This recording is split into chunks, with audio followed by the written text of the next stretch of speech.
Hello, hello, bonsoir, bonsoir, shalom, shalom à tout le monde. Que le Seigneur vous bénisse. Je viens juste de finir un live sur End of Hope TV, la mère de l'espoir. On parlait d'un sujet là vraiment très important, très capital, comment éduquer les enfants dans ce siècle présent. J'ai juste fini, donc je me suis dit pourquoi pas on peut aussi en parler ici. Euh, L'histoire était tirée dans le livre de 2 Samuel 13, l'histoire de David avec ses enfants. Euh, nous tous, nous connaissons l'histoire.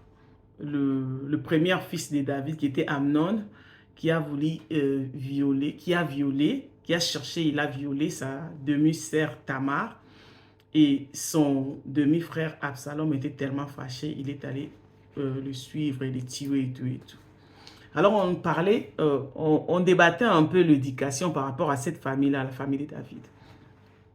Et nous avons tous vu que le résultat ou le comportement des enfants de David, ça dépendait seulement des bases qu'ils ont eues dans leur maison en fait. Ce que je vais dire, l'éducation, c'est que les comportements de tous les enfants de David, on peut dire que ça vient de mauvaise éducation de leur papa.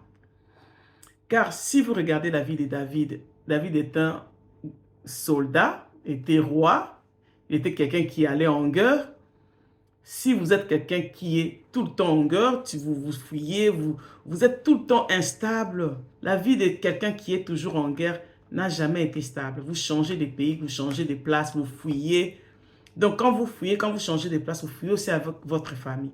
Donc ces enfants-là, ils étaient là avec leur papa, ils fuyaient, ils changeaient de place, ils changeaient des écoles, ils changeaient des amis parce qu'ils mouvaient d'une maison à une autre. Donc on voit déjà que la vie de David était vraiment une vie instable. On a parlé, on a dit l'éducation, c'est aussi important que ça puisse être transmis dans une maison là où il y a la stabilité. Quand il n'y a pas la stabilité, c'est difficile de transmettre l'éducation. On a encore mentionné la polygamie. David était polygame. Partout où David passait, il a massé des femmes, il a massé des femmes, il a massé des femmes. En massant des femmes, il a massé aussi des enfants. Imaginez-vous avec 1000 femmes ou 500 enfants. C'est difficile de transmettre l'éducation. Même si vous faites un effort, il y a quelque part, vous allez manquer. You miss something somewhere there. Parce qu'il y a beaucoup d'enfants, il y a beaucoup de femmes. La polygamie, c'est quelque chose que Dieu n'aime pas.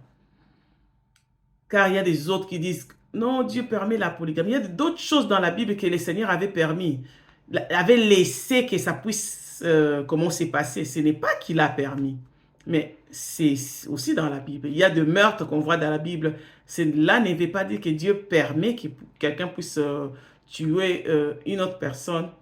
Mais c'est dans la Bible pour nous servir des exemples. Moi, je suis du Kassai, je sais comment la polygamie détruit le cœur des gens. J'ai vu des familles, un homme qui avait 5 femmes ou même 6 ou 7 femmes.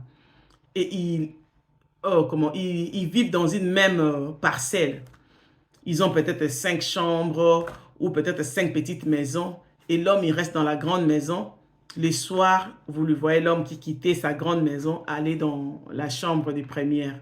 Cela veut dire seulement qu'aujourd'hui, il va passer la nuit dans la chambre, dans la maison de la première bureau, ou de la deuxième bureau, ou de la troisième bureau. Ça se passe tous les soirs. Il quitte cette maison, il va dans cette maison-là. Donc cela signifie seulement qu'il va passer la nuit là-bas. Imaginez-vous, toi en tant qu'enfant, grandir dans cette maison-là, là où tu vois ton papa changer de maison chaque nuit. En tout cas, c'est vraiment pas quelque chose de bon pour l'enfant d'expérimenter. Quand vous êtes jeune, là, vous ne comprenez pas, mais quand vous grandissez un peu, vous allez comprendre pourquoi papa change de maison comme ça. C'est qu'il veut dormir, aujourd'hui il veut dormir ici, demain il va dormir là-bas.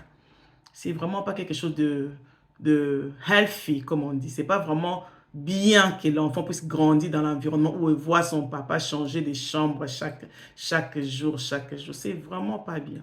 Donc, même l'éducation, même si vous donnez l'éducation comme vous voulez, l'enfant qui est vraiment détruit moralement comme ça, je ne sais pas comment dire ça, c'est son sens a été un peu bougé quelque part.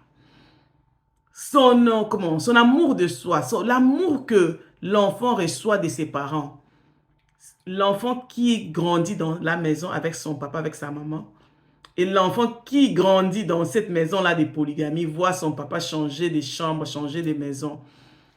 On peut dire qu'ils grandissent de la même. Le Seigneur est là, la grâce est là, mais il y a toujours quelque part un manque dans la vie de l'enfant qui a vu son papa changer de chambre ou changer de maison.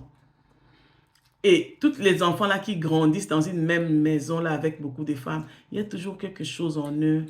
Il y a toujours cette rivalité là. Il y a toujours, parce que les enfants ils sont innocents. Mais quand les mamans là, quand il y a tendance là dans les mamans qui est la plus jolie, qui est la plus aimée, et cette rivalité là, comment, comment on dit ça? Ça influence aussi les enfants. Ça influence aussi les enfants. Like or not, ils peuvent même pas le dire, mais dans leur cœur, il y a cette rivalité-là. Donc le Seigneur savait, c'est pourquoi le Seigneur n'aime pas la polygamie. On a parlé de l'éducation dans le mission que je viens de finir. C'est bien, on peut chercher comment éduquer nos enfants, mais ce qui est important, il faut que les bases des familles soient assises pour que l'éducation puisse s'asseoir. Les bases, c'est quoi? On a parlé de la stabilité, un endroit stable, l'adresse stable. Et la deuxième des choses, c'est l'amour. Quand il y a l'amour, quand il n'y a pas l'amour, c'est difficile de donner l'éducation. C'est pourquoi dans les temps anciens, les parents étaient, ils utilisaient la force pour que l'éducation puisse s'asseoir parce qu'ils ne savaient pas comment parler avec amour. Ils n'étaient pas des parents que les enfants pouvaient croire à ce qu'ils disent parce qu'eux-mêmes, ils n'étaient pas modèles. Comme la vie de David, comme on a dit, David a fait beaucoup de choses qui a handicapé l'éducation de ses enfants. On a vu ces enfants-là, l'un de son fils, il a même voulu coucher avec la femme de David. Donc, tout ça, ça vient de l'éducation qu'il avait manqué. Et dans l'émission, on a parlé avec les mamans, on a dit David était un bon serviteur, mais un mauvais parent, un mauvais papa. On peut être bien avec les choses de Dieu, mais si on échoue dans nos familles, c'est vraiment misérable. C'est quelque chose de very sad, c'est vraiment triste.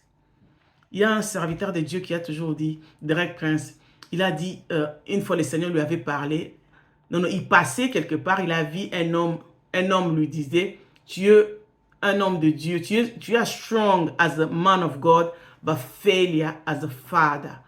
Donc, tu es fort en tant que serviteur de Dieu, mais tu échoues en tant que père. Que Dieu nous aide. Que je ne puisse pas être bien en prêchant, en cherchant Dieu, mais échouer en tant que maman. Que Dieu nous aide. Que je sois aussi une maman bonne. Que je puisse aussi donner le meilleur de moi-même dans l'éducation des enfants, dans ma famille. Parce que comme on a dit, Dieu nous a donné des enfants parce qu'il sait qu'on est capable de les amener dans leur destinée.